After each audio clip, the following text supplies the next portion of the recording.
to a large extent, I have been experimenting with meditation my whole life. I've had some really amazing changes, primarily due to one form, specifically that I will go through with you, and the other forms, some other subtle changes that I've had. So I've identified what I believe to be three primary forms of meditation, and the thing with it is that I don't think a lot of the time, whoever it is teaching these types of meditations are teaching the actual benefits of each type. Sometimes they get mixed up with each other. They might give you a certain type of meditation, but it's not going to do what you think. So I just wanted to clarify that, and it's not a lot of the information out there doesn't really talk about specifically what each type of meditation and how it's going to benefit you. It's almost like it just says you should meditate and it's good for you and this is how you do it. But some types of meditation are not going to bring about certain things no matter how much you do it. I mean, there are stories of things happening spontaneously or whatever, but it's so rare and it's so unlikely. So it's better to choose the type of meditation for the benefit that you're looking for. So the three that I identified, the first one, I think it's the most common type that I see, which is the focus type meditation. So this is the standard one that they will teach you or that you will come across, and it's primarily based on using your consciousness and consciously focusing on a particular object or sensation or whatever, for however long you want. So the most common, I think, is the breath, and this is the one that if I do focus meditations, it usually is the breath, the movement of the stomach in and out. And it's interesting because the breath is the single connection that we have between the conscious and unconscious, right? Because it's the one unconscious mechanism that we can actually control consciously.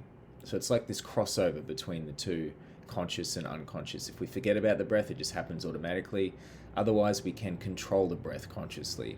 So it's a really interesting mechanism, and that's why when I do these focus meditations, I like to use the breath, usually the stomach, the movement of the stomach. So focus meditation, the benefit is going to be focus that you will notice.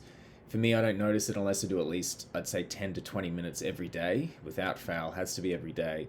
And I start to notice that I'm able to focus on things without distraction for longer periods of time. This, as you can tell, is incredibly beneficial. It can really help every single possible thing in your life, because these days success is largely based on energy and focus, right? The more focus you have, the more successful you can be. Even personally, in friendships, relationships, you can be more present. You're able to see your thoughts clearer, your processes, your emotions. You can focus longer on them. Stuff like that. So the obvious benefits there, and it really is, sort of the benefits are very subtle, but it is clear after you've been doing it every day for a week. If you do 20 to 30 minutes a day, after a week you really do start to notice something different. But as soon as you stop for a couple of days, it kind of goes away. A different variation, there's heaps of different variations of this. Like I said, there's the breath, there's the candles, there's sensations in the body, there's objects, like there's pictures in your mind you can focus on, but it's all the same way of saying the same thing: concentrated focus for a particular time. So the second one is emotional focus, and I guess you could say this is sort of similar to the first in terms of it's a focus, but I didn't want to put it under that one because it's so different from what they usually explain to you and teach you with the first focus. It's more that we're going on a journey into sensations and emotions and thoughts in the body, trying to dig up unconscious emotions and thoughts and feel them to the fullest. So it's not really a particular focus in terms of you're focusing on one thing. It's sort of a journey into the body, a journey into whatever emotions are stored in there, whatever sensations, whatever thoughts, memories, whatever comes up. To do this, we focus on problematic areas of the body that you feel. So, such as the stomach, you may feel uncomfortable in there, or sometimes the chest you get, or there's muscles in the body that are tight. And we simply place our focus in there and allow whatever to come up to come up. Sometimes we ask it questions. What would you like to show me?